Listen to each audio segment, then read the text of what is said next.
Okay, so good afternoon, everyone.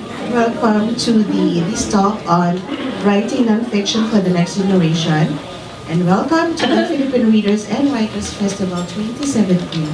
I'm Jenna from Anvil Publishing, and we have as guests here three beautiful ladies, three gorgeous ladies. Okay, let me introduce them to you. First one, we have Miss Nemi Romana-Cruz. She is the chair of the National Book Development Board, or NBDB. And she is a children's book reviewer, freelance journalist, and a teacher.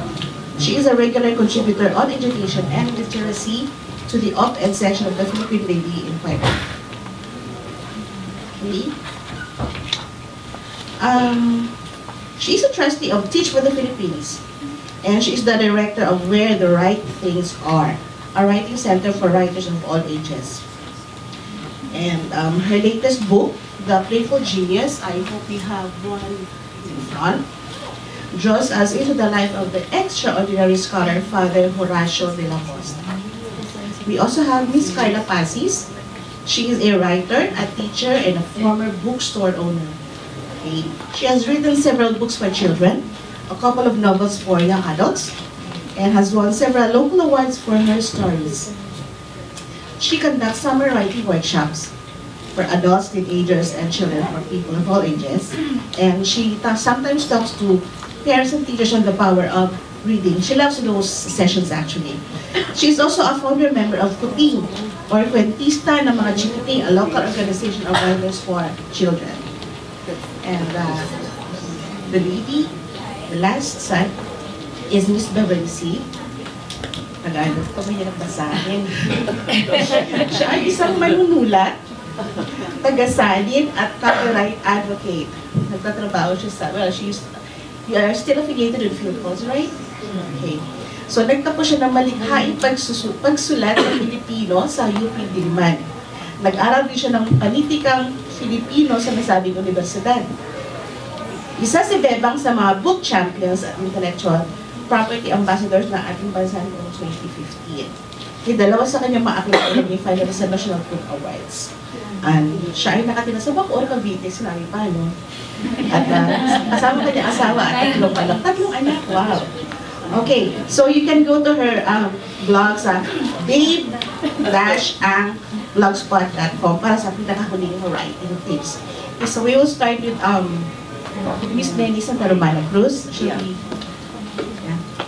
So the floor is yours now.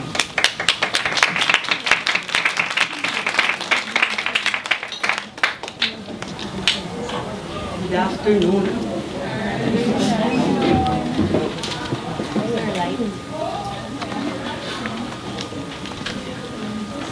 Yeah. So good afternoon. How nice and standing room only crowd for books. Okay. I told them I was happy that I'm first. Parang seniority is what they're doing this afternoon. I don't mind. Okay. First, a definition of terms, no? So nonfiction refers to the branch of literature consisting of narrative prose dealing with or offering opinions or conjectures based on facts. So this genre would normally include biography, history, and the essay. It's differentiated from fiction, which includes poetry, drama, and all the novels you read. Sometimes it's identified as the genre that doesn't get enough credit. People think fiction is so exciting. Of course it is. We love it. But there's a place for nonfiction.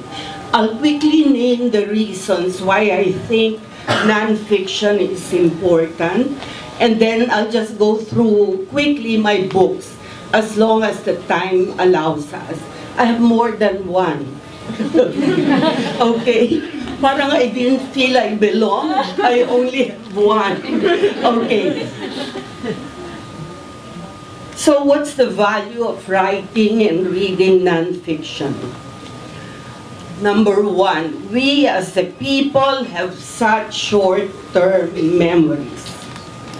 Events and villains and heroes of the past are not remembered nor appreciated. Look at our current situation, where villains come back with little impunity and are in fact back in public office. So remember this. You know, I didn't put credit for this. I think it's Nick Joaquin, but I cannot recall anymore. But I love this. Okay, I couldn't find it in my laptop files. Remember also this famous quote from philosopher and essayist George Santayana. He says, "Those who cannot remember the past are condemned to repeat it." Our people need constant reminding about events of the past, events to learn from, events to be proud of. Okay, second reason. Non-fiction does not only inform, but allows us to know ourselves as a citizen of this land much better, and enriches our sense of self, our sense of being Filipino. Nick Joaquin is quoted as saying, "The identity of the Filipino today," that was then, but it still holds true today, "is of a person asking what is his identity." It just sounds so familiar until today.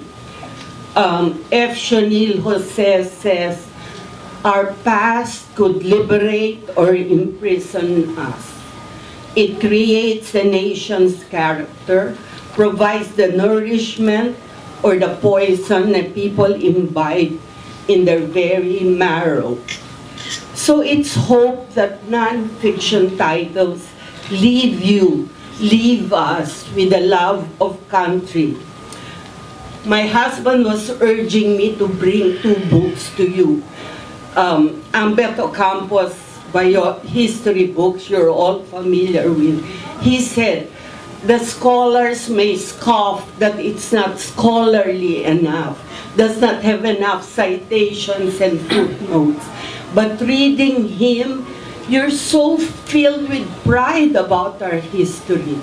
There are little anecdotes he puts together that we didn't know before. It's like he's turned history into a Yes magazine article. And we love that. We don't like going to research in libraries looking at dusty volumes, but there's a place for scholarship. But for the general public who are in a hurry, those books are important. Another book he wanted me to bring, but which I didn't want because it's not by a Filipino, but it's very good. It's Neil Tyson's book that's currently one of the bestsellers on New York Times, Astrophysics in a Hurry. Who would be interested in astrophysics? But I saw him interviewed by Charlie Rose, and he says he wants to reach out to the layman. I was so impressed and bought the book. I haven't completed it, but he makes it so inviting for you to explore that field of knowledge. So I hope our non-fiction titles lead us towards that. Greater curiosity, greater pride in being Filipino. Number 3, DepEd will kill me, and NBTV is attached to the DepEd budget. Okay, so this is a big risk. So in the context of the unsatisfactory quality of our textbooks, well-written non-fiction titles are urgently needed for our students to keep them interested in learning, to keep them curious about learning. So non-fiction writing, the books we write today, the books that you will write yourselves, should be able to bridge one's leisure reading to academic work that school demands. But of course, there's the challenge of how to write, to interest, to entice, to lure the millennials and the future generations. It's so difficult. My friends here know how hard it is to market books. But we keep trying, and we know that the next generation or the millennials are such readers that perhaps my own generation was not or is not. Okay, so can we look at my books? I'm going to go from the most recent to the oldest. And let me know how much time we have left. I'm willing to cut short. Okay. Horacio de la Costa is an outstanding Jesuit. And we came out with this book this year because it's his 100th birth anniversary. Ateneo had the big celebration. The university press had all the scholars talking about his work. But we wanted something for the young Atenean, for the young student, because he truly was outstanding. This came out also about is to highlight our Philippine culture. I was working in a previous lifetime in International School Manila, and I was shocked but happily surprised when the expatriate parents asked me, "Don't you have books on your Philippine superstitions, proverbs, folk tales?" And I couldn't show them anything that was quite respectable. So it took the foreigner's curiosity that made me accept book assignments, book writing projects, highlighting our culture. Oh, this I'm quite proud of, because I'm just one of the editors. Carla was one of the writers, where we documented the history of Philippine children's literature. You know what took the longest to do? Recording, documenting all the prizes from the beginning of time of our children's books. We're so poor in record keeping. That's why we cannot even, we don't know. So the index is one thing I'm proud of, that we were able to put together and acknowledge the award-winning authors, hoping that it will be really of help to future writers, to future scholars. Okay, it's not politically correct now to uphold yellow, but I'm proud of this book. We launched it in Raffles, my husband and I. And of course the president then and his family came. We even started our own print publishing house to do this.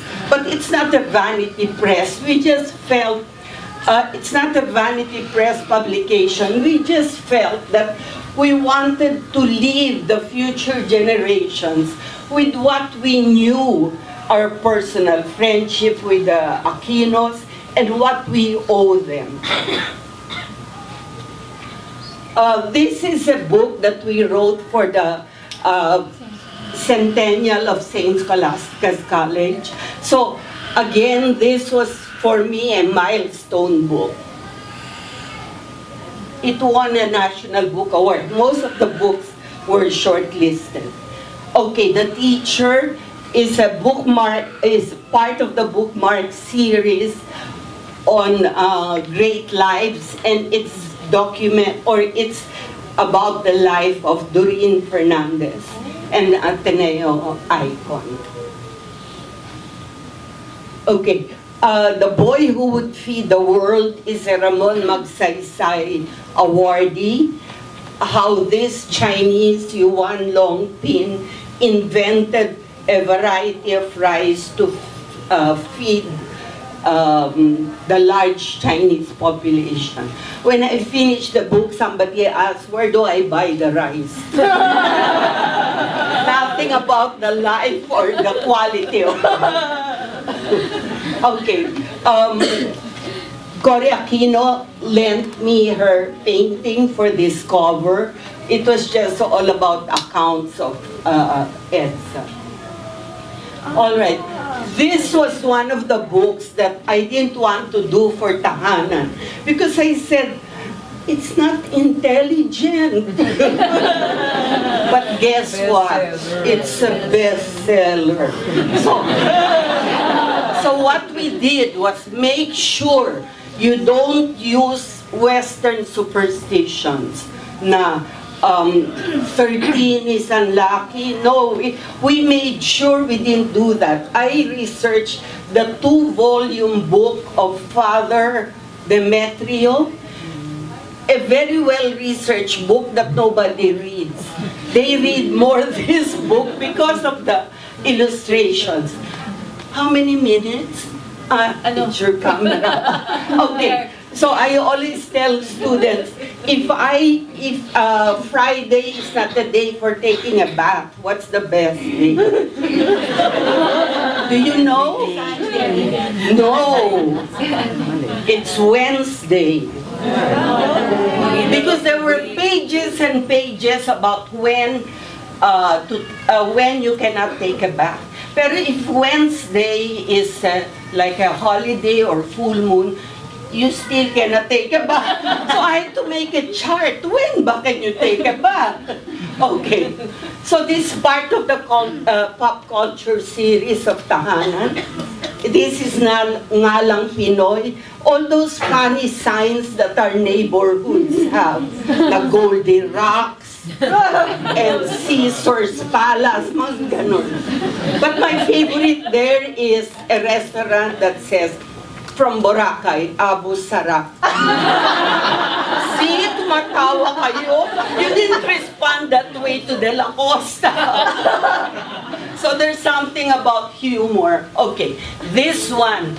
This was the first in the pop culture series. I didn't want to do it again. I was still in international school. And I said, that's putting down the Filipino. But we did a questionnaire among the foreigners, now what's typically Filipino, and guess what? It's also a bestseller. So embarrassed, and these pop culture books are the ones that got me invitations over and over again abroad. Wow. Be impressed. So, but when I do that, I tell them, but I also do intelligence. Okay. When they were saying about the folk tales, so Tahanan books did this, na sky, earth, water. Okay. And the other one is Why the Piña. Okay. So that was the one naman about fruits, and the others did the animals. Okay. This was the first book Anvil published of my articles in the newspapers, and I said it quickly sold out. Guess why? The warehouse burned. So I had to go to garage sales to get my copies. Okay. This was the very first for Tahanan books. When they did the Great Live series, they asked me, you want Jose Rizal Bonifacio? No, I don't like all those men. So I wanted Gabriela Silang. They said, why? But I knew nothing about her. They didn't have the money. I didn't have the money to go to Ilocos.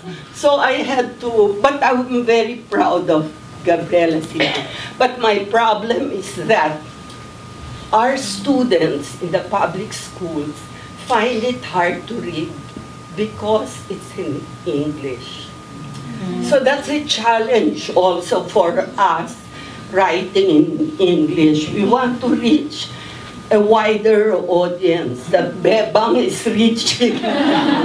Okay, I think that, okay, so I write for the Inquirer. Again, it's very difficult to write every week because they give you 670 words every week. But because people are in a hurry, no? So that's the space where I try to do my homilies about literacy and advocacy. Okay. Now, so the real challenge is to write so well, to write so clearly. So write it so that people hear it, slides through the brain, goes straight to the heart. That's what they'll remember. Okay, thank you. Thank you for that, ma'am. So please, if you want to, kung gusto niyo magbasa ng history na masarap basahin by our Anvil books, we have those sets dyan sa labas. And sayang kahapon nandito si Anvil Campus ay nakapagpasign kayo. But anyways, get the books. Talagang recommended siya ni ma'am. Okay, so next we move on to Miss Carla Pacis. I don't put the website. I'll tell you. Okay. Some people are asking me, why are you on this panel? Okay, because I'm really known as a writer for children. But I do write nonfiction in, well, for scholarly papers or whatever. And I began actually a project writing about my family. And it began because, so I'm going to share with you the process I'm going through, okay? Because I am starting from the Chinaman that came from a place in China called Anvil, okay, in the Fujian province, Amoy province, who arrived in the Philippines in 1834. So I'm starting with him. Okay, so it's him, and I'll show you later because we have a website. And this actually came out because we're one of the lucky few who still have an ancestral home in Vigan, Ilocos. It's called the Sevilla Mansion. And we had to start, and it's already a museum. It's no longer a family home. It's already been converted. It's been identified as a historical house. So it's now a museum, all right? So to be able to convert this house into a museum, we had to do research on the people who lived in that house. So that was the initial research from the grandfather who came from China, his son, the grandson, and my grandmother were actually already like 8 generations. So, but I'm just focusing on the 4, all right? Now, the only information we have about Vicente, well, his name is C-S-Y-T-K-I-A-H, okay? 3 characters. Okay, but I'm actually also having to do research on the last word, because some Chinese speaking, Fukien speaking, is anybody speaks Fukien here, was saying that naturally the A-H, like the ko, is actually just like a, how you say, a playful name, a part, you just add like Peping. Came here at the age of 12 years old, okay, with his cousin, and the cousin's name was C-Sip. S-Y-C-I-P. So dalawa lang. So why does this one have 3 and the other have 2? I don't know. That's why I need to do more research. All right. Now the only document we had for information on si Kia was the court case, because there was a court case wherein his grandsons from China came to the Philippines to try and share the wealth that was made here. So this is during the American colonial period. So apparently when in the American colonial period, who's a lawyer here? Anyway, it was like a lot of narratives, and they had to how do you say, begin from his life in China when he came over. So that's why we know the date he came over, how old he was, where he went, and all that. But it's just really a just telling, right? There's nothing else. So anyway, that court case set the precedent for all the Chinese living in the Philippines. The grandsons could not inherit. The American court ruled that only those who were born and lived in the Philippines can inherit. In other words, the wealth stays here. It does not move. It does not go to China. Okay, and the grandsons could not prove that they were grandsons. Okay, so it was my great-grandfather who donned the, and it was there in the document, who donned the 9 silk suits of mourning, not those grandsons. Okay, so that's at the precedent. Okay, but okay, now the reason I'm also doing this history, this biography, okay, hold on, is because it's going to be told, this is history told from the point of view of a family. Okay, not from the point of view of a hero, alright, or, you know, like Gabriela Silang. Okay, anyway, so, okay, that's wrong with no, I mean, no, but I mean, all our history is told from the point of view of the hero, right? But well, my grandfather was not a hero, but his story is important. Actually, all our stories are important. This is called the macro historical approach. When you tell the story, when you tell history from the bottom, not from the top. Okay? And we lack those kinds of history. Because then we see how the events, okay, affect ordinary people. Okay? The events, what was happening in Vigan when Gabriela Silang was out there with the Katipuneros and the Spaniards were in Vigan, right? So, things like that. Okay, but I won't go as far as Gabriela Silang. She's 1700s, right? Yeah, so this is 1800s, mid-1800s, okay? So that's one, okay? Then it's also told from the point of view of the Chinese immigrant. Okay, here's a quiz. When did Chinese become citizens of the Philippines?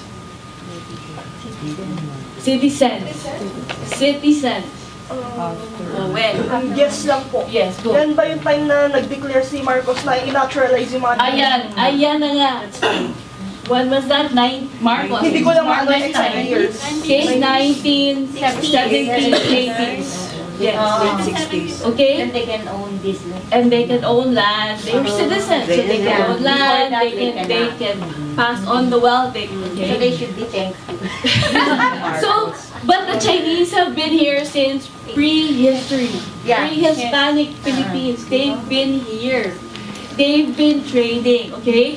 Some of them have stayed on, but many of them just went back home, okay? If you go to Ilocos, China is very near.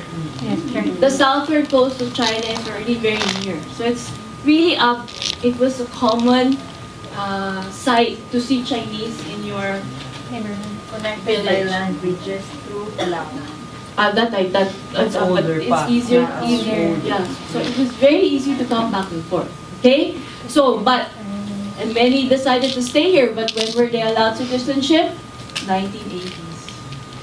Okay, so you kind of, I think what was going on? Yeah, 70s, right?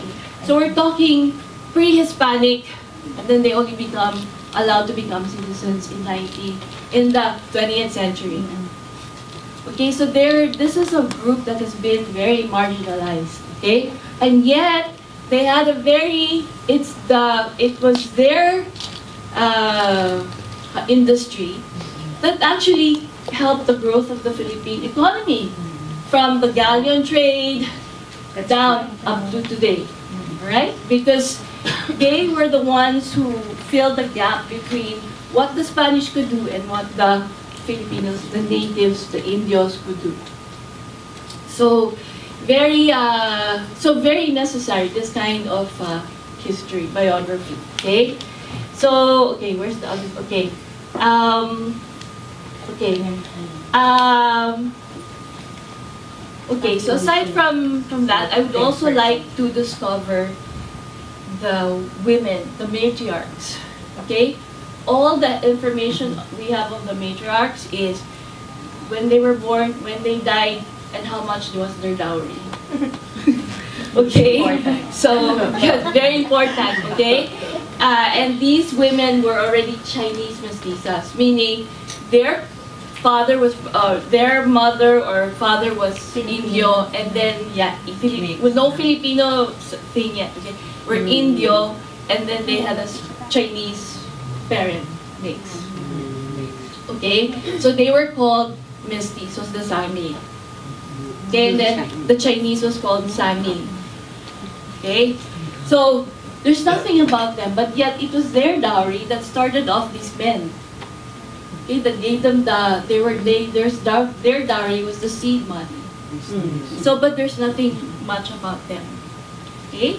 So that's another one. And the other thing that I want to also discuss is the family of servants that lived alongside our family. 4 generations of servants. Chinese. No, Indios lived with our family. So their story needs to be told, right? It's the upstairs, downstairs, huh? They're not Amas. No, they're Indios. They're Ilocanos. They're Ilocanos. So that's the other thing that's also necessary. You know, the lives of people that we tend to overlook. Women and servants. Lower class. Okay? For the family to be able to function, they needed the help of these people. They were the cochero, the mayordoma, the maids that clean the room, the clean the house, the gardeners, okay? The cooks. So, very important. But the Filipino families who are rich during that time, they get also Ama. Well, probably one of them was the ama, the yayas, right? The yayas, but they were all from one family. If it's like, if you're of Chinese origin, you don't get a Chinese. No. You get the Indio. Yeah. Right. So there was the so that's important. Yeah. So that's the, okay, now, the process here is only 2. Oral history, so family stories, right? And I'm glad Lenny mentioned memory, remembrance, because this is really very tricky. Okay? I have another question. They said that most of the Chinese men who would come in the Philippines are already married in China. Yes, that's why. Yeah, so they were claiming the wealth here. Yes. But that was very common. That because they assumed that they were going back. Like how many percent? Most of the time. Most of the, because 100%. not naman 100%. Because they assumed they would go back. Okay, they would go back. But then they don't, no? And because maybe they couldn't, or maybe one of the reasons they came over to the Philippines was because there was so much gulu happening in China. So you had the transition from the Ming to the Qing dynasty, then you had the Opium War, you had the Taiping Rebellion. So this was all affecting them. So one of the reasons they came over is to escape this war. This poverty, they had famine, they had so many things going on. Okay, but, okay, so anyway, where was I? Yeah. So, where was I? Sorry, asking your the memory, right?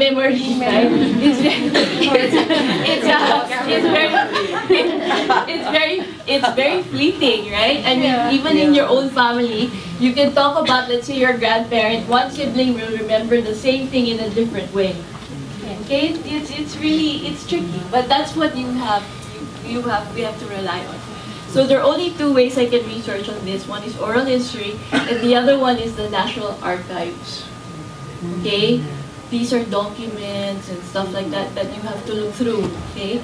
Now, somebody told me, okay, you prepare na your mask and your gloves. I said, okay, why? It's dusty, it's disintegrating. In fact, okay, here, okay, well, I think the National Archives have digitized a lot. I found out in Vegan that they have not digitized anything. Okay, that if you ask permission to research, there's only, in the archives, it's only one priest in the Archbishop's Palace. Okay, it's one priest in charge of it. You cannot research without him there beside you. Because he has to make sure you're handling the original documents properly. Yes.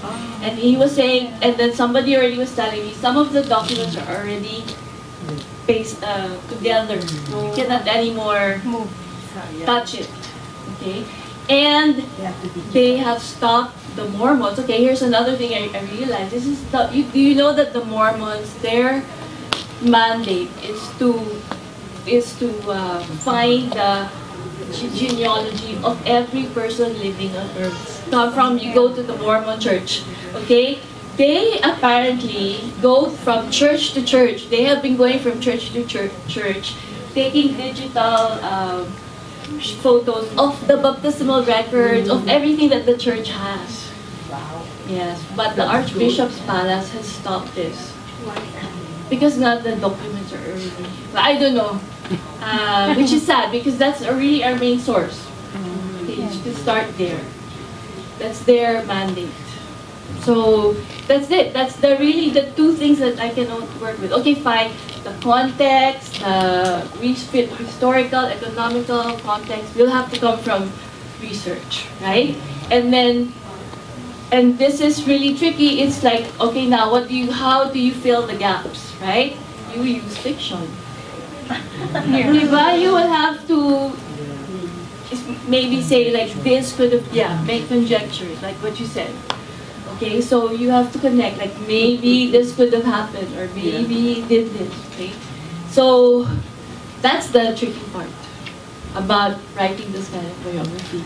Especially since my grandparents didn't leave any letters, they didn't leave any diary, they didn't leave nothing. So it's really, that's the way it has to go. But despite all this, everybody should start looking into their ancestry, doing this kind of historical research or this kind of biography. Okay, who knows?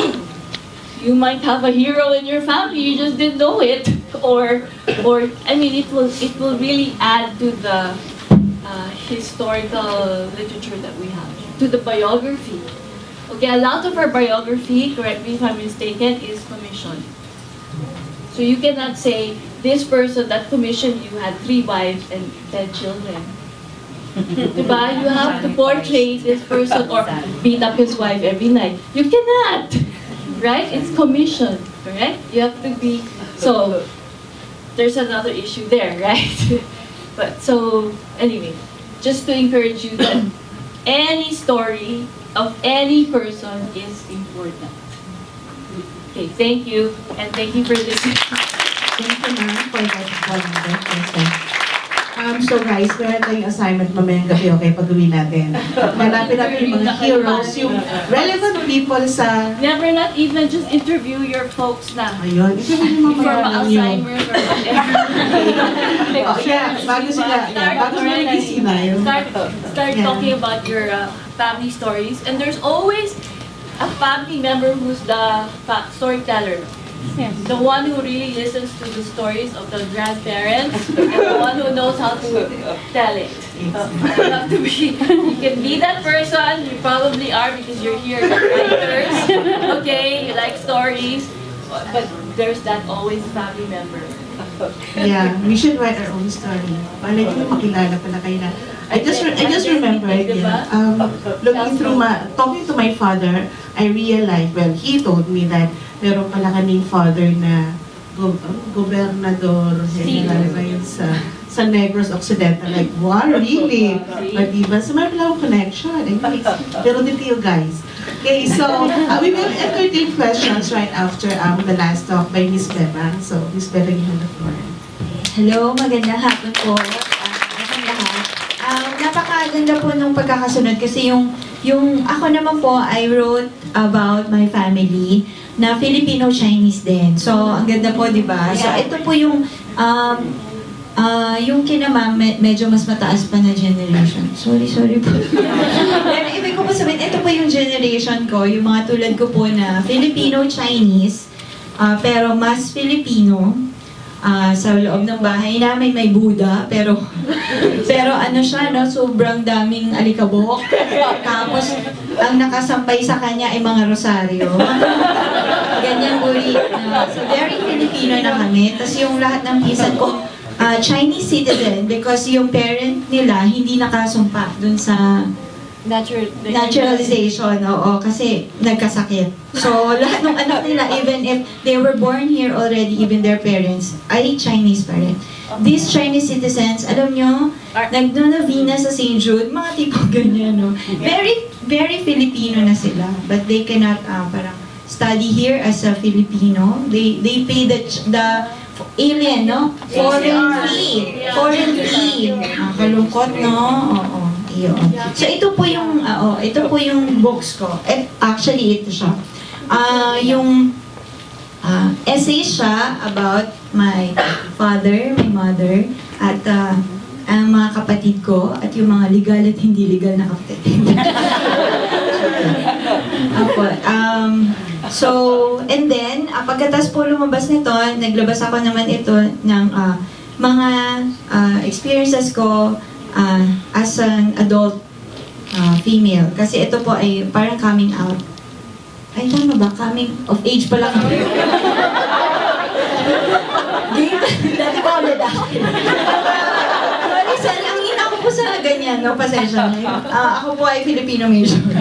Anyway, game na. So, ang unang version ng akdang ibibigkasin ko sa inyo, ibinigas ko na po noong November 2014 sa aking talk tungkol sa CNF, Creative Nonfiction, na inorganisa ng OMF Books sa Mandaluyong.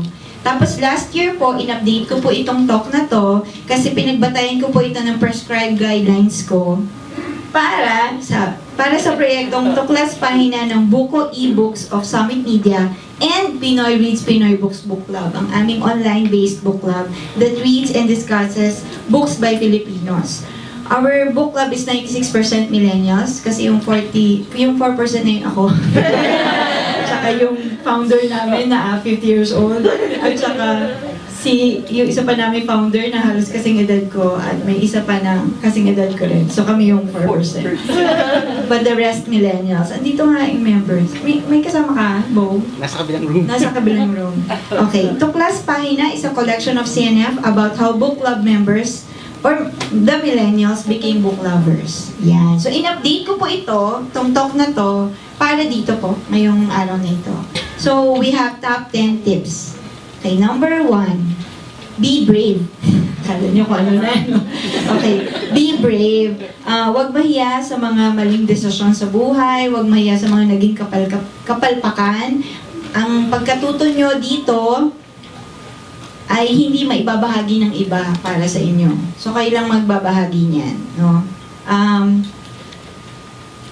Para naman sa mga walang sad story o kapalpakan sa buhay, be brave pa rin. Be brave to write anything that is significant to you. Bear in mind that you have something to write about, maging sino ka man. Yan. Ako po ay, wala po akong wala po sa pamilya namin ang manunulat. Actually, ang tatay ko ay babaerong lasenggo na manigarilyo. Lahat na ng pangit, gago, no? In short, gago. Doon ang tatay ko. Kasi nanay ko naman ay hindi nakagraduate ng high school kasi tinanan siya. Tapos yung gambler siya. Sugarol, no? Sugarol, mahilig magmura, ganyan, no? In 4 languages. Filipino, Chinese, ano pa ba to? Ilocano, at iba-iba pang oo, kasi Ilocano siya. So, ano siya, ibig ko sabihin, yung taong, karaniwan, ordinaryong tao. Tapos, kababasa ko ng mga libro, sabi ko, bakit parang walang tungkol sa tulad ko, no? Yung produkto ng isang broken family, produkto ng isang Filipino-Chinese family na hindi mayaman at hindi marunong mag-Chinese. Ganun. Yun yung nire-represent ko. Napakaliit, no? Napakaliit na percentage ng ating populasyon. Okay. Hindi lang mga sikat o kaya mga kriminal ang may karapatang sumulat tungkol sa sarili. Yan. Sabi ni Ricky Lee, hindi kailangang may painful tayong karanasan para makapagsulat tungkol sa sarili. Yung iba nga raw, nagagahasa pa, pero hindi nakakasulat tungkol dito. So maraming dahilan kung bakit hindi ito naisusulat. Ang isa sa mga requirement para maisulat ang anumang nangyari sa atin ay ang maging observant tayo sa ating mga dinadanas. Yan. Ang problema ngayon, no, parang minamanhid tayo. Pansin nyo ba? No? Minamanhid tayo ng mga bagay na talagang parang araw-araw na pinaparanas sa atin. Hindi ko nababanggitin ko ano yung naka-video natin. Baka matokang ako. Tayong mga karaniwang tao, may karapatan ding magbahagi ng experiences natin sa iba. Sabi pa ni Melissa Hart, isang writer ng memoir sa US, ang kailangan lang natin gawin ay pumili ng mahalagang pangyayari sa ating buhay. Tapos bigyan ng karampatang respeto ang mga karanasang ito. Kasi kung wala ang mga event na yan, hindi ganito ang pagkatao natin ngayon. Yun. Totoo po yan, no? We are not hindi tayo ngayon kung hindi dahil sa ating past. Mahirap yun siya. Sorry. Meron po ba dito hindi nakaintindi ng Ingles? Buti na lang. Diyos ko. Top 2. Second tip. Okay. Be yourself. So, ano? Be brave. Ngayon, be yourself. Sabi ni Zinzer, Wilman Zinzer sa On Style na matatagpuan sa On Writing Well, 2nd edition, an informal guide to writing nonfiction. Be yourself. If you try to garnish your prose, you will lose whatever it is that makes you unique. The readers will notice it. Gusto raw ng mababasa, genuine, totoo ang kausap niya, kaya relax lang, and have confidence. Kung waki ka sa totoong buhay, katulad ko, no? Alam niyo po, hindi po ako nag-umpisa sa CNF. Ang una ko mga akda ay horror. Pero, dahil napakamasayahin kong tao, comedy horror lagi yung nasusulat ko. No? Grabe talagang hindi ko siya mapigilan. Tapos, ang unang-una kong libro ay hindi ito. Ang unang-una kong libro na mag-isa lang ako nagsulat ay porn. Oh my God! Ang title niya ay Mingaw. So, nipis-nipis na libro. Tapos, pero nabenta. Pero kailangan nyo raw ibulong sa sales lady, yung nasabi sa akin, para mabili nyo sa National kasi hindi siya nakalabas. Oo. So, 2006 to. So, Mingaw po means, meron po ba ditong Bisaya? Ay, Miss. Miss. Kasi, tama, Miss. I miss you. Yun po. Kasi nung sinusulat ko po to, natuklasan ko po na walang Tagalog word o Philippine equivalent for miss. As in, I miss you. So, ginamit ko po yung Bisaya. Kasi maganda na, miminaw ako sa'yo. Yan.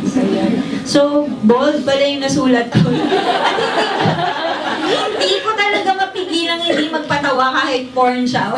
Oh my God, no? So, parang, paano kaya ang, reaction kaya nung mambabasa to? Anyway, so, kung seryoso ka, seryoso rin. Kung adventurous ka, gawin mo rin adventurous ang estilo ng pagsusulat mo. Sa wika naman, pansinin nyo, ang pinakamamahal nating mga manunulat, ang pinakagusto nating mga aklat, di ba ang gamit nila, simpleng words lang? Yung mga simple words, hindi nagpapa-impress with words, kundi sa pamamagitan ng kabuuan ng kanilang akda. Balikan yung mga favorite books nyo. Karaniwan lang yung words na ginagamit nila, pero yung impact ng buong book, di ba, no? Tumatago sa atin. Kaya wag gagamit ng mga salita na hindi mo naman usually ginagamit sa totoong buhay.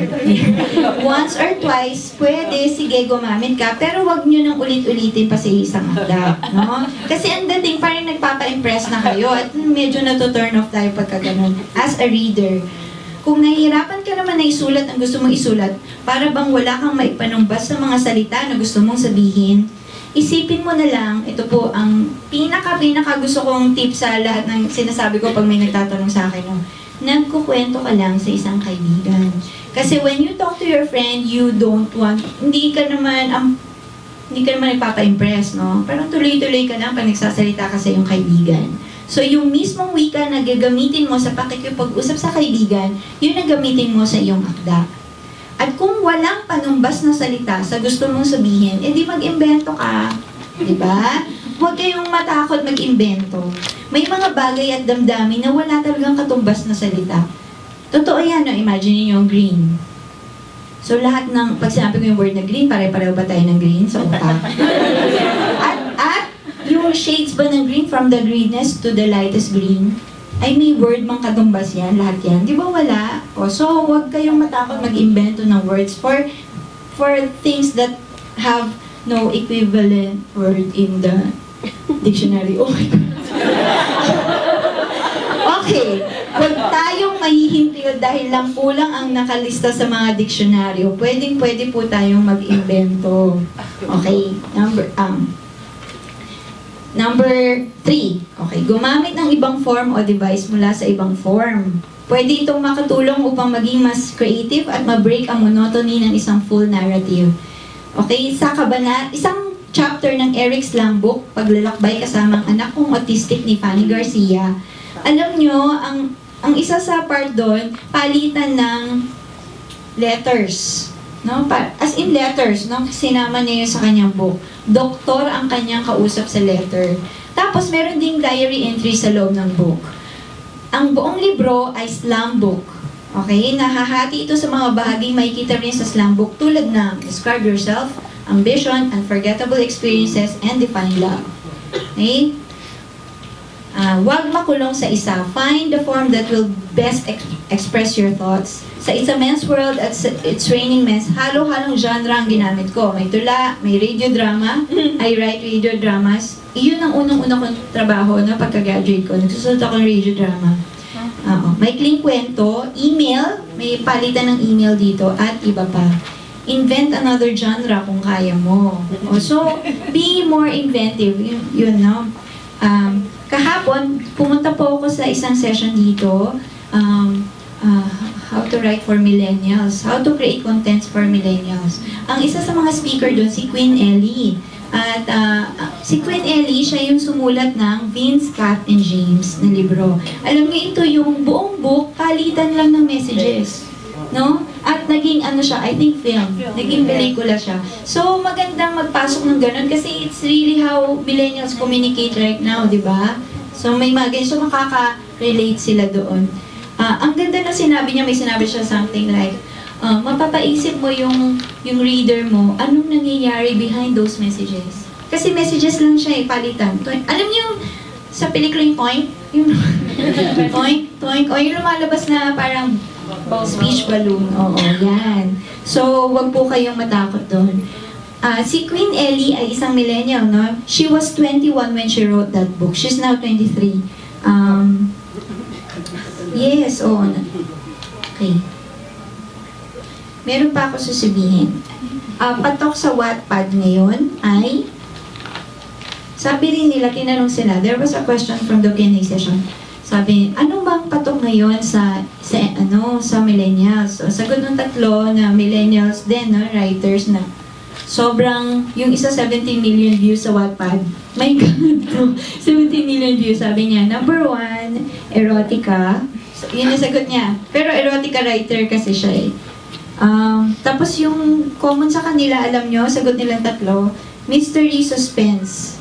Oo, parang mga investigative, ganyan. Tapos, may sumagot din ng historical fiction, may sumagot din ng horror, and of course, hindi mawawala yung romance and kilig. Okay? So, yung mga works doon, ay yung mga elements doon, pwede po natin gamitin sa CNF writing. Yan.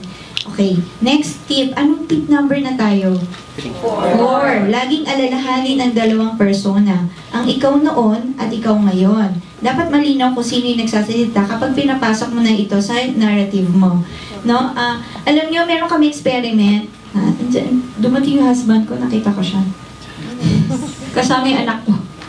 Yung pangalawa namin. Kasi ano to, weird to. Okay. When I was a college student, meron ako essay, ang title First Love. Sinulat ko siya para sa isang teacher kasi kailangan kong grade.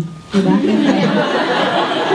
Ang pangalan ng teacher si Ma'am Mara Lanot. So, ang ginawa ko, sabi ko, hindi naman niya alam kung sino yung first love ko, di ba? O, so, sinulat ko na lang. Yung parang nakajowa ko lang yung high school. O, sinulat ko yun. Tapos, syempre, tinago ko, no? That was 2000. Year 2000. Okay. Ngayon, noong 2003, nag-work na ako for an NGO for women. Merong humingi sa akin na, pwede ka bang magsulat ng essay about JS Prom? Kasi we'd like to come up with, parang ganito siya. Portfolio lang, no? Yung sinisirox lang about, yung mga kabataan and their experiences. So, kahit hindi na ako kabataan, sumulat pa rin ako. I wrote about JS Prom. Tapos, essay din siya, tungkol din siya sa totoong nangyari sa akin sa essay. Ay, sa JS Prom. No?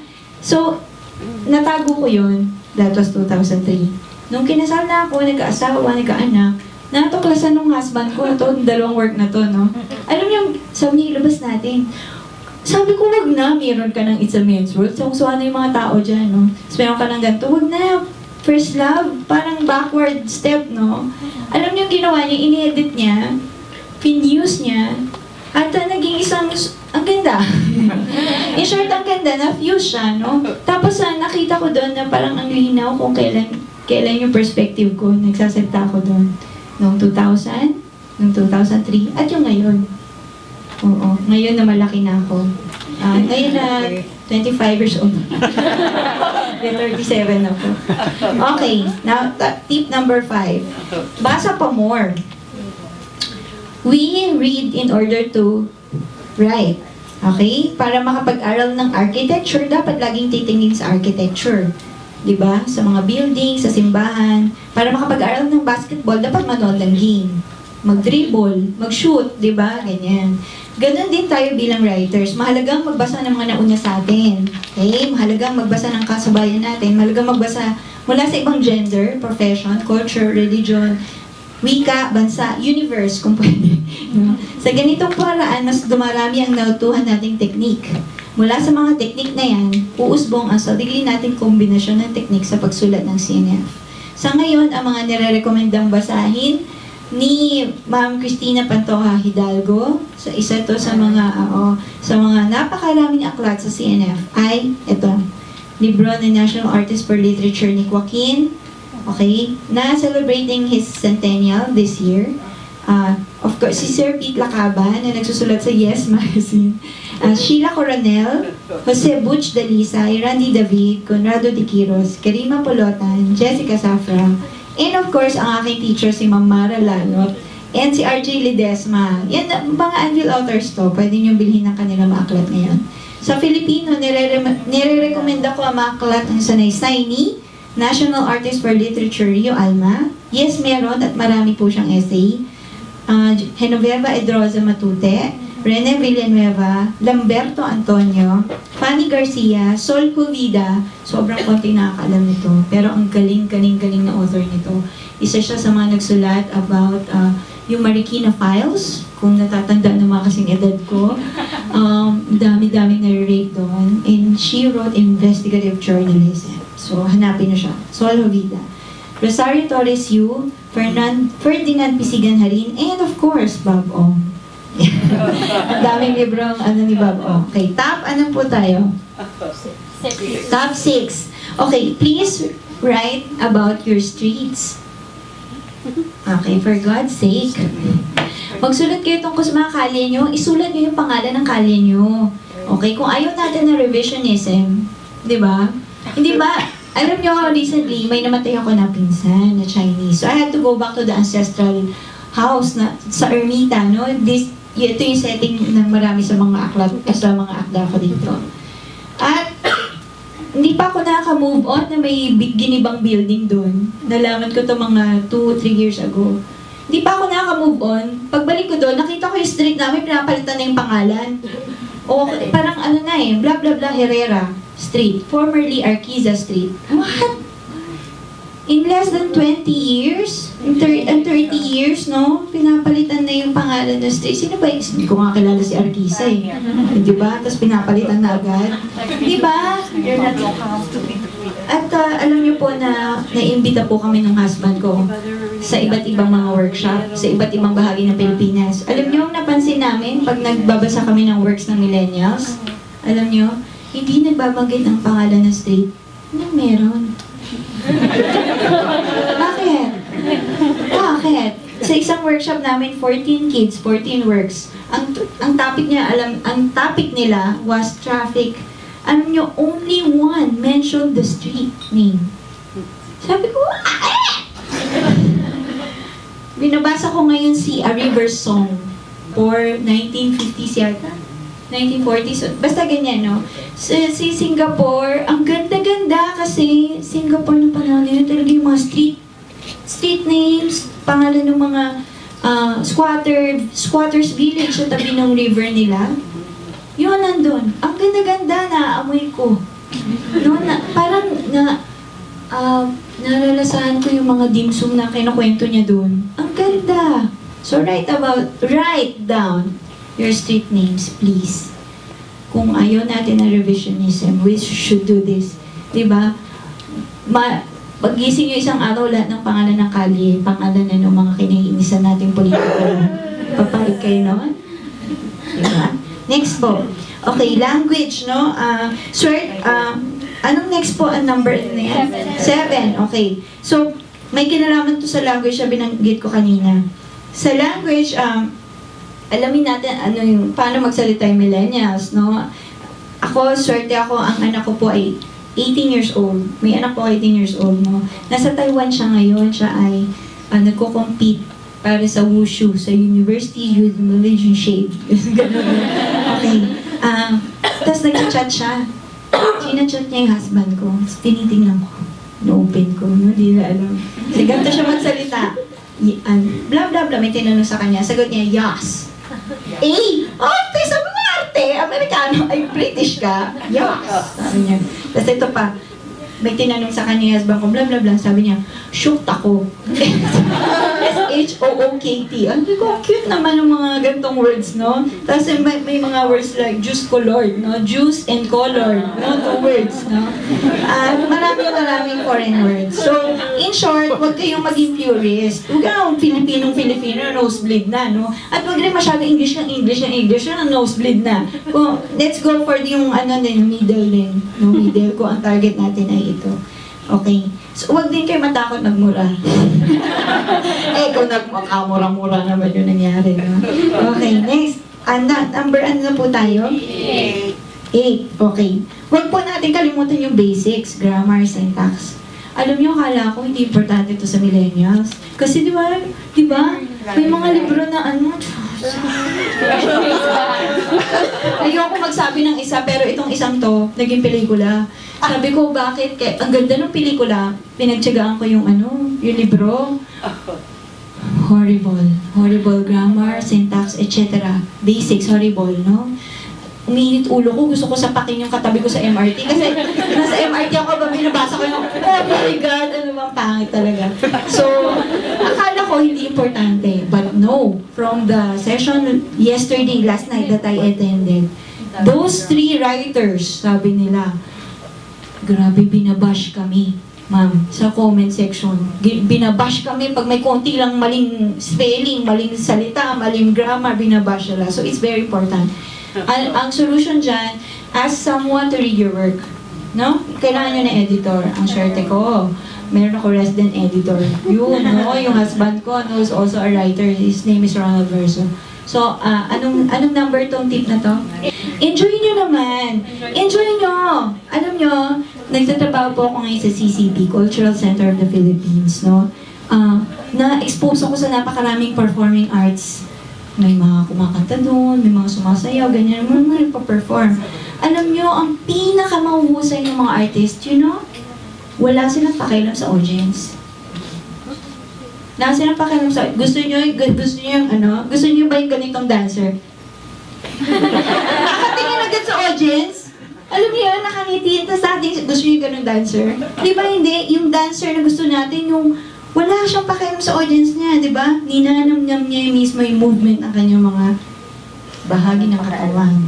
Di ba? Kaya yung mga gusto nating singer, tsaka mga rockstar, wala namang pakialam sa audience yan, di ba? Pumipikit pa nga eh. Di ba? Talagang ninanamnam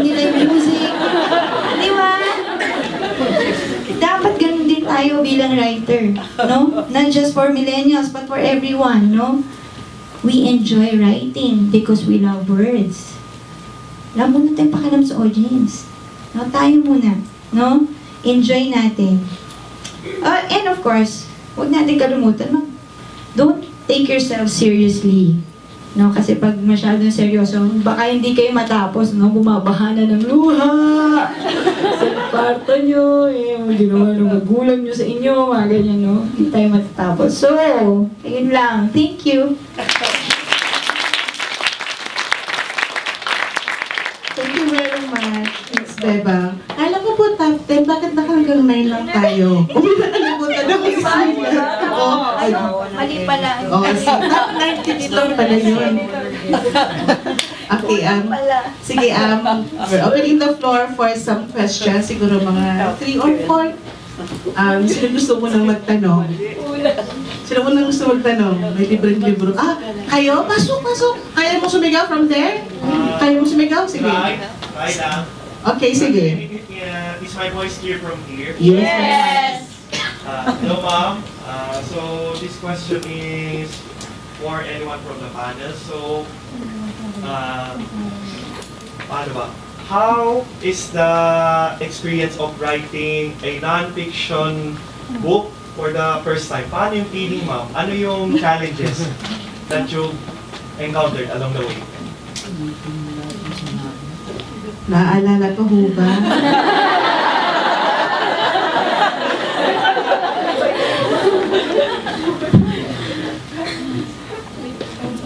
It's on. Yeah. Ito po, ma'am. Whether it's non-fiction or fiction, it's always so thrilling to see your words in print. You really wonder na, alam ko pala magsulat, alam ko pala yung vocabulary ganyan. You're so amazed. That's why when you have something on the computer at nawala, it's so difficult to recapture. Kasi there's something so magical about writing that it's so difficult to duplicate, to repeat. So you're on such a high. Baka kalimutan mo all your woes with the editor, those who don't like to even look at your work. Basta if it's finally in print, you feel that it's the climax of all your hard work. So, basta you see your name, your byline, your words in print, you're on a high. Pero of course, the next reality check is, sinong magbabasa? You have to be read. Okay? Thank you, ma'am. Thank you, ma'am. Ma'am Carla, may sagot po kayo. What is the question? Ano ba yung feeling? Yeah, so it's difficult. Writing is difficult. It's a very solitary work, diba? You cannot write while you're watching Netflix or I'm so into Netflix. I haven't been reading. That's bad. Okay, but a lot of our shows now, the storytelling is good, right? Yes. I'm a recent fan of telenovela, but in Provinciano, I'm like, okay, this guy is stupid already. Ang haba-haba. The first series, nung he was looking for Joaquin and whatever, so, hindi pa niya alam, ang tagal-tagal na. I mean, it's obvious na, no? That's bad storytelling. That's not how you should be telling a story. But of course, again, you're going for the ratings, right? But sayang, kasi maganda na eh. I mean, in the beginning, but you know, that's it. You also have to have a lot of restraint, control, right? Like, okay, like Mom Bev said, Mom Bev, I mean, she was my student, diba? You were my student in UP. Or estudyante ka pa, but that's in UP, okay, anyway. She should be calling me Mom. Okay, what was I gonna say to Lloyd? She said Forget it, okay. Yeah, but definitely all of us has a story to tell. Okay, it's just the way we tell it. That's important, right? And we use words. Okay, that's always what I tell my students. We use words. We don't use illustrations. We don't use photographs. We don't use words. So with words, we have to be very good at words because we need to be able to show that or evoke what it is we want to say. Beba? Oh, ayun yung sagutin. Okay, so, yes, miss. Puntahan ka to. Baka medyo mahina yung boses ng driving. Pangalan niya si Ruth. Wawi na lang po. Medyo malayo po sa root po niya. So we can see po that you have published many books po. How do you choose your publishers and your editors?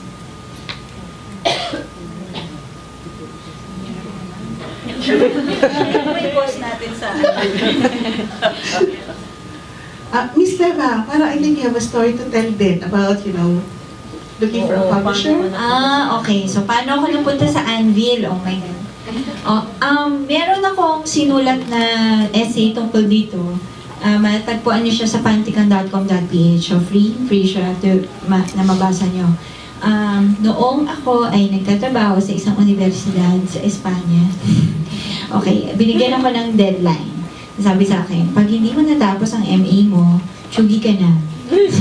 So nung panahon na yun, wala pa akong thesis. Tapos nag-aaral ako ng 2 MA class. So sabi ko, baka pwedeng hindi diploma, baka pwedeng kahit grades lang. Sabi ko dun sa boss, sa dean. Okay? So hindi siya umuo, pero ang ginawa ko, dun sa MA class ko na yun, kinausap ko yung professor, si Sir Vim Nadera Jr. Director siya ngayon ng Philippine High School for the Arts. So sabi ko, sir, pwede po ba ako mag-submit sa inyo ng collection ng akda? Kasi lahat ng estudyante sa klase niya ay malikhaing pagsulat. Ako lang ang hindi. Ang course ko was panitikan. No, magkaiba siya. So sa MP, sa MP po, yung malikhaing pagsulat, collection of works. Sa panitikan, more on magkikriticize ka ng works ng iba. So sabi ko, hindi ko po kaya mag-criticize ng ibang tao. I'm such a good person. Joke lang. Hindi ko talaga, wala akong facility gano'n. No? Napakabobo ko sa criticism. So sabi ko, pwede po bang akda ko na lang, maghanap ako. Marami po, magsusulat po ako ganyan. Sabi niya, into 2 condition. Number 1, kailangan mag-submit ka book length. Oo, book length. And publishable, dapat yung bawat pyesa. Number 2, dapat daw, ang highest na makukuha ko ay 2. Sa MA level yung 2, para siyang 3, no? Pasang-awa. Sabi ko, oh my God, dahil trabaho ko yung sabi ko, sige na, oo sir. So, ang ginawa ko, tinignan ko lahat ng akda ko, no? Sa buong buhay ko na nasulat ko. Binalikan ko siya. Tapos tinignan ko, uy, parang mayroong lumalabas na childhood na tema, parang may thread, no? Tumutuhog sa lahat. Tapos kulang pa, kasi kailangan booklet. So, nagsulat pa ako. Nagsulat pa ako ng nagsulat. Yan, tapos sinamit ko. Nagka-grade ako. Hindi ko nasabihin sa inyo kung anong grade. Okay, nagka-grade ako. Tapos sinamit ko yung grade ko doon sa dean. Tapos na-tsugi pa na ako. Kasi kailangan nila diploma. So I was so down that summer. Sabi ko, shucks, wala na nga akong trabaho. Tapos wala pa akong jowa ng time na solo parent ako lang, pera, lahat na wala talaga. Ang lungkot ko. So, nagkita kami ng teacher ko. Sabi niya, oh, kamusta ka na? Nabigyan kita ng grade, ha? Sabi ko, nga po eh. Sabi niya, ba't malungkot ka? Sinabi ko yung dahilan. Sabi niya, arte mo naman. Sabi niya, meron ka namang manuscript. Oh, shucks, first time ko narinig, no? Manuscript. Oh, oo nga, no? Sabi ko, oo nga. So, ang ginawa ko, research ako. Sabi ko, saan kaya ito pwede ipasa? So, syempre, nung ako naisip, si Babong. Si Babong, sobrang sikat ni Babong nung panahon na to, as in, Diyos siya ng mga writer, no? Sabi ko, at sino ang publisher ni Babong? So, hinanap ko, sa Google. Visprint. Pagtingin ko sa website nila, we are accepting manuscripts for the year 2011. Nung panahon 2010. Sabi ko, 2011 na. Next year pa. Sabi ko, so hindi ako hintayin ko pa, no? Ang tagal pa. Sabi ko, wala ba ngayon? So, hanap ako ulit. So, habang hinahanap ko, nagpasa ako sa isang kaibigan kong manunulat. Pero mas may edad sa akin. Ang pangalan niya, June Balde. No? He has published a lot of novels already. Kasama ko siya sa isang organization ng writers. Sabi ko, si Sir June Balde, siya yung nagbabasa, isa siya sa readers ng National Bookstore. Siya yung magsasabi kung saang kategory ka nababagay yung book mo. Sabi ko, sir, pwede mo ba sabihin sa akin kung saang kategory ba to? Itong manuscript ko na to. So, pinasa ko. Sabi niya, naku, bang nakakatawa ka. Sabi niya, nakakatawa ka doon ka sa comedy. Sabi niya, hanapin mo itong mga publisher na to. Sabi ko, sige, okay po, tama po, sige po, sir. Ngayon, hinanap ko, so check ako. Isa sa mga nilapitan ko ay si Ma'am Cristina Pantoja Hidalgo sa Mil Flores Publishing. Nung time na yun, buhay pa, ang Mil Flores. So sabi ko, Ma'am Jean, would you be interested? Tapos, nung time na busy, sabi niya, pwede bang balikan mo muna ako, Beverly po. Tapos, chance meeting, no, ng mga writers ng Union ng mga manulat sa Pilipinas, dahil member ako nun. Pero during that time, I was already resigning from the board, no. Magta-turnover na ako ng gamit. So, nandun ang dating publishing manager ng Anvil na si Ma'am Karina. She's also the AGM, tama ba ako, Assistant General Manager ng Anvil. Kasama namin siya doon sa meeting na yon. So, dala-dala ko, magsasoli na ako ng gamit kasi alis na ako, resign na. Habang nagme-meeting, biglang sabi ni, do you know anyone who has a manuscript? Kasi may isang hindi nag-submit na writer na revision. So, may slot kami na open. Yan, sabi ni Ma'am Karina. Alam niyo, doon si June Balde. Ito si Beverly, nakakatawa siya! So, parang, naglilit ako, Anvil. Oh my God, Anvil, diba? Sabi ko, no, parang hindi ko kaya mag-submit sa kanya. Sabi nandun yung teacher ko. Sabi niya, ba't di mo submit? Sinamit ko po yung first story. Yung It's a Man's World yung title. Sinamit ko. Tapos sabi niya, sige, Kim, kaya natin yan. So, yun eh. Yun na po. Ang daming pinagdaanan ng tao, So ngayon pala, mag-network na kayo, ha? You have to get their emails, okay? Makipag-chika-chika kayo sa kanila. Okay, so we have time for one more question. Malapit ako dito, kuya, ha? Kaya dito na lang ako. Ma'am?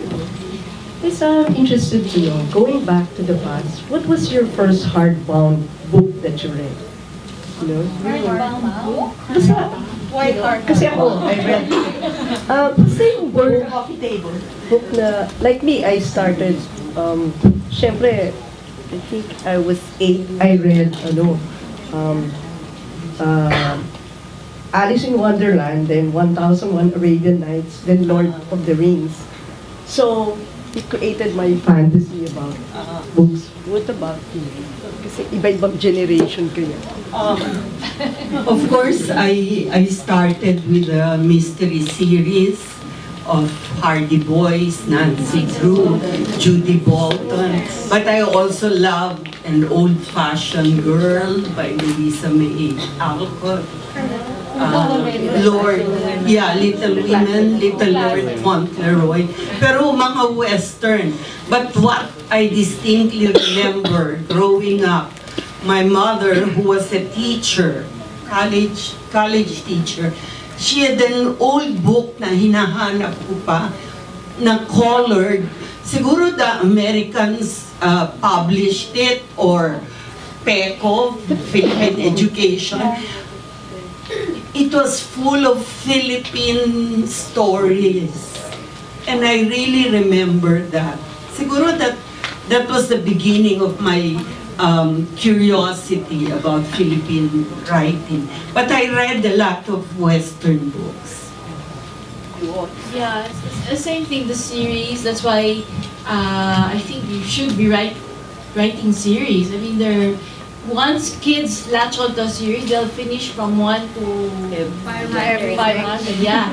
Okay, but so yeah, the series. Then once you get hooked on reading, you're hooked. Once you start, right? You become avid readers. So you should read the usual, the fairy tales, diba? But Western. Yeah. The Philippine book, industry just started when, in the 80s, yeah? There were no such. There's no, yeah. Just curious, did you both read Nielsen Boom? Yes, Barbara Cartland, yeah, Barbara Cartland, yeah. I did. But after a while, Emily Loring.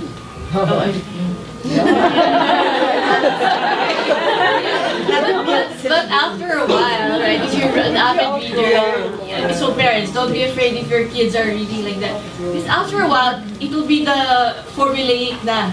So your kids will start reading up na, leveling up na. Okay, but the point is get them reading. If it's comics, fine. Archie, we also got into the Archie and all that. Who else pa ba? Basta, you know, Charlie Brown. Charlie Brown, right? So, but the point is read.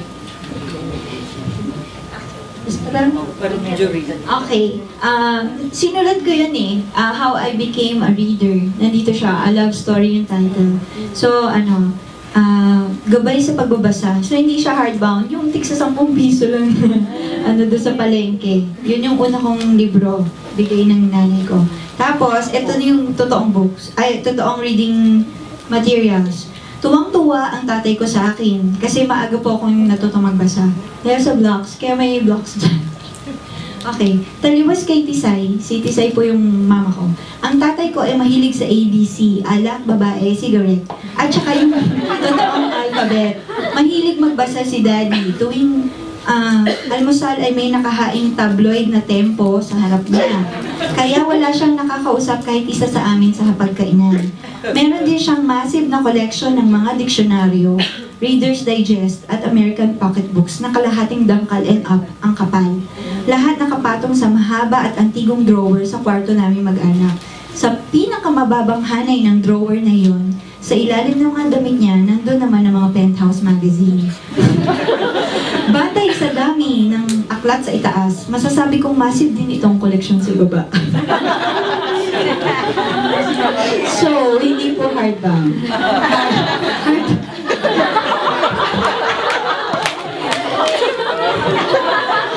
Maraming po salamat, Miss Bebang, sa sagot niyo. Okay, maraming salamat sa lahat ng maganda yung hapon.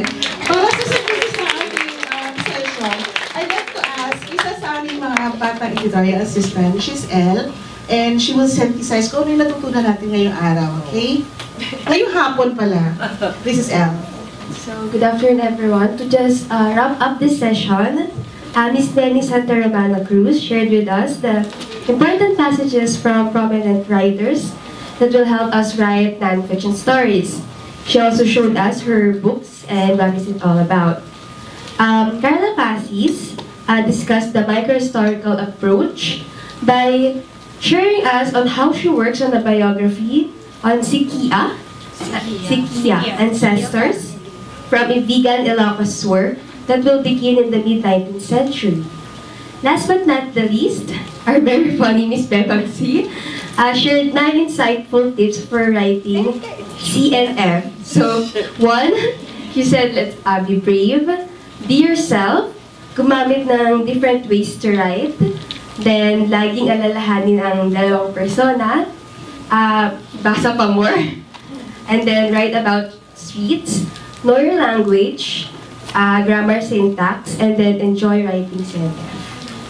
So thank you everyone, thank you to our dear panelists, and thank you to our dear audience. We'll see you again on your babay after. Ay, kung nakabili po kayo. Sige ma'am. Yung tatlo ba yung nagtanong? Tatlo po ba yung nagtanong? Yes, si ma'am, si Lady, tapos si... Paano nakalimutan ko si Lady isa? Nasa likod sa kuya. Ayan, oo. So meron akong kopya ng First Love. So bibigay ko sa kanya. Wow. Thank you sa inyo lahat. Thank you for being with us. Hindi na, bihirang-bihirang magkaroon ng standing room only sa ganitong session. So thank you very much. Sa mga bumili po ng books, you can have your book signed dito sa ating tabi ko na. Guys, yan. You can have the sign here. Salamat everyone for coming.